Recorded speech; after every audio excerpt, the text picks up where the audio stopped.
a couple of things. First off, the hourly associate. What are warehouse employees thinking?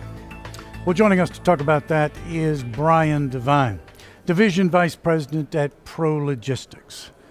Brian, welcome. Thanks, Russell. Brian, I know that Pro Logistics has for quite a number of years done an annual survey of warehouse employees. I guess my first question to you is, what prompted you in the first place to create such a survey? Well, we actually started it back in 2007 because that was prior to the recession, of course, and we were having a heck of a time trying to fill all the job orders we had. Back in 2007, unemployment rates in most of the major cities were 2 or 3%, and a lot of that workforce was actually unemployable. So it occurred to me that we needed to understand what employees felt were important when they're looking for a job.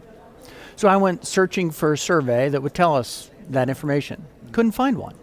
So we commissioned a company out of Atlanta called Geisware Business Services, and they have conducted the survey year in and year out for the last 6 years. As a matter of fact, this is the first year that the Warehouse Education Research Council has partnered with us and invited their members to participate in the survey as well. So it's been since 2007.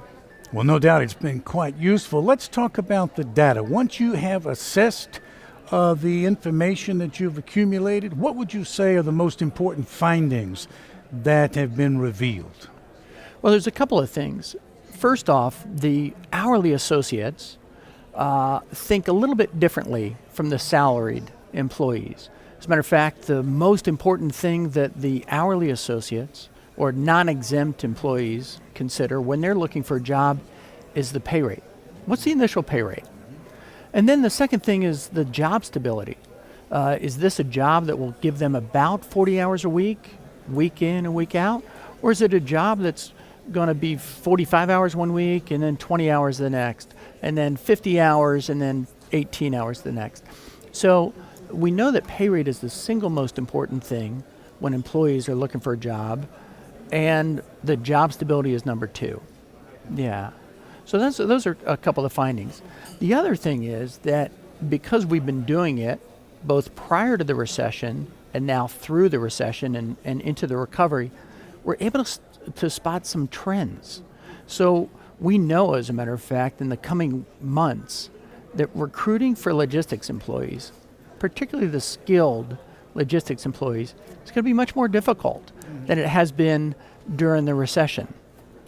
Well, you mentioned trends. Now, let me ask you this. You've been at this long enough now, since 2007, to notice if there's been some kind of an evolution or change in the questions, or not questions, but responses of the people surveyed. Have there been? Yeah, there sure have been, Russell. Some of the changes, clearly the recession impacted the way that the participants responded. For instance, as you can imagine, during the height of the recession, employees were willing to take any job assignment, regardless of whether it was first shift, second shift, third shift, or even weekends. They didn't care if they had to drive an extra 10 miles or 15 miles to get to a job assignment. And so they were prepared to take just about any job. And that's reflected in our survey. The other thing is, as we're coming out of the recession, the field employees are being much more selective about what type of assignments and what companies are willing to work for. You know, I just want to return for just a moment to the issue you brought up when you're talking about salary and employees' concern about that, about rate of pay and that sort of thing. Did you find there to be any significant difference between that concern on the part of field employees and managers? How did they view that? Was it the same, or was there a difference? Boy, Russell, that's a great question. As a matter of fact, there is a difference. As there have been many surveys completed that are employee satisfaction surveys, and most of those surveys rank pay as the third, fourth, or even fifth most important thing when considered when the employees consider what's important to them. In our survey, it's ranked number 1. And I explain the difference this way. most surveys, most employee surveys, include people making $30,000 and $40,000 and $50,000. And you don't leave a $50,000 a year job for $52,000, but you leave a $10 an hour job for $10.50. And so that's why pay is so important to this workforce. You know, you talk about difference, and that leads me to ask this question. There are clearly a number of employee surveys out there. So let's talk about what sets yours apart in your estimation. What distinguishes this employee survey that ProLogistics does and has been doing since 2007 from the others? Yeah, as I mentioned, so many of the other surveys include the upper level management in their surveys, and our focus was 100% on the hourly or the non-exempt workforce, and as a result,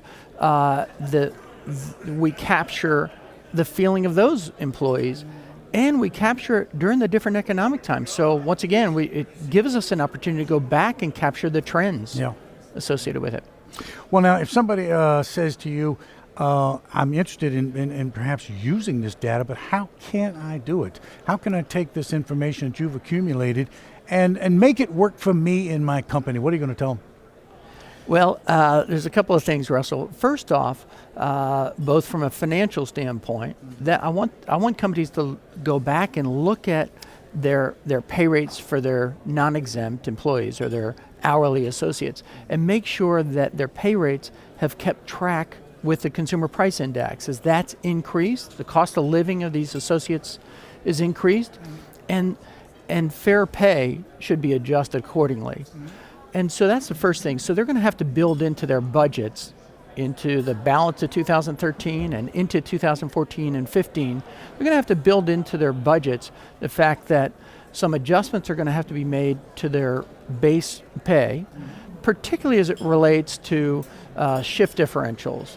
Maybe in the previous years, last 2 years in particular, it's been easy to fill that weekend shift or that overnight shift. I'm predicting that's not going to be quite so easy in the coming months. Final question. We've been talking about the financial concerns of the employees surveyed, and it's understandable that they would have concerns about that sort of thing. But what other concerns or issues were revealed on the part of these folks? What else were they thinking about other than the money? Well, one of the things that is pretty evident in the results is that hourly associates would far prefer to have some paid time off, some time that you and I have an opportunity to go see our kids' kindergarten play, and it doesn't affect our pay. Right. These hourly associates, when they take 2 hours off or 3 hours off, they often don't have any reserve. So in fact, it affects their pay the following week if they choose to do the right thing, which is see one of their kids' kindergarten play. So that's one of the things that we see often is that this group of employees wants the right to earn some additional pay. Also, they want to be paid based on 60% of them want to be paid based on their productivity, not just their tenure, but if for instance you outproduce me, then you deserve a higher pay rate than I do, even if I've been there longer. And that's pretty telling. This is highly, highly useful information, I would think. And going forward, if you're continuing to work with WERC, this is going to be something that can be useful to a lot of people. Brian, I know you're busy here at the conference, but you took time to visit with us. I want to thank you for that. Thank you so much. Thank you, Russell. Pleasure being here. That's Brian Devine, ProLogistics, and speaking with us about just what it is that employees in the warehouse are thinking about. Thank you for watching.